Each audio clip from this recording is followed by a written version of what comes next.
আল্লাহ আল্লাহ আমার জন্য যথেষ্ট মনে করে ফেলে। আল্লাহ রাব্বুল ইজ্জত ওয়াল জালাল বুঝাতে চাইলেন, বান্দারে পুরা পৃথিবী যদি তোমার বিরুদ্ধে চলে যায়, সবার দরওয়াজা যদি বন্ধ হয়ে যায়, আমি আল্লাহ আমার কুদরতের দরওয়াজা খুলে দিয়া তোমাকে আমার কোলে উঠাইয়া নিতে আমি আল্লাহর এক মুহূর্ত দেরি হবে না। পড়েন সুবহানাল্লাহ, আল্লাহু আকবার। আল্লাহ রাসূল সাল্লাল্লাহু আলাইহি ওয়াসাল্লাম হিজরত করে যেদিন মক্কা থেকে মদিনায় চলে যাবেন, আমরা মদিনায় যাওয়ার ঘটনা বলছি না, হিজরতের ঘটনা বলছি না, শুধু শুনবেন।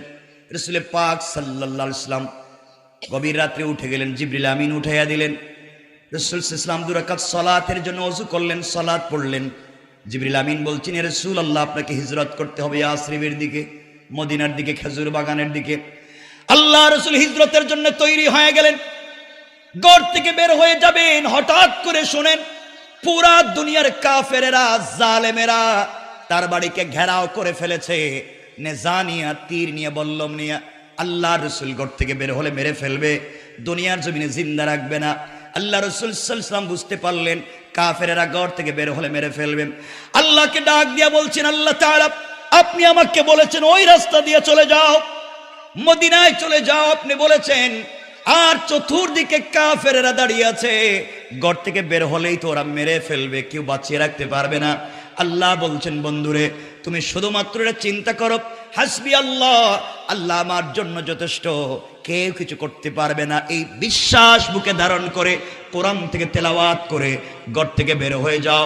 ঘর থেকে বের হয়ে যাওয়ার দায়িত্ব তোমার, আর তোমাকে হেফাজতের জিম্মাদার স্বয়ং আমি আল্লাহ। আল্লাহ রাসূল সাল্লাল্লাহু আলাইহি ওয়াসাল্লাম দরজার কাছে পৌঁছে গেলেন, দরজা খুলবেন। আল্লাহকে ডাক দিয়ে বলছেন, আল্লাহ আমি জানি আপনি আমাকে বাঁচাবেন। পৃথিবীর সকল মানুষ যদি বিরুদ্ধে চলে যায়, কেউ কিছু করতে পারবে না, আপনি বাঁচাবেন। ওয়ালাকিন লিয়াতমাইন্না কলবি, কিন্তু ওর অন্তরে প্রশান্তি পাই না। আয় আল্লাহ, আত্মরক্ষা করবার জন্য যদি কোনো জিনিস দিতেন, যা দিয়ে আত্মরক্ষা করা যায়, আমার উম্মতেরা যেন বুঝতে পারে জালেমের জুলুমের শিকার হলে সম্মান বাঁচাবার জন্য, আত্মরক্ষা করবার জন্য প্রস্তুতি নিতে পারে। আল্লাহ তাআলা আপনি আমাকে ব্যবস্থা করে দেন। আল্লাহ বলছেন, বন্ধুরে তুমি যদি আত্মরক্ষা করতে চাও, হাতের মধ্যে কিছু বালি নেও, অথবা কঙ্কর নেও, অথবা পাথর নেও, দরজা খুলে সামনের দিকে নিক্ষেপ করো, কেউ তোমার কিছু করতে পারবে না। আল্লাহ রাসূল বলছেন, আল্লাহ তাআলা ওদের হাতে আধুনিক অস্ত্র,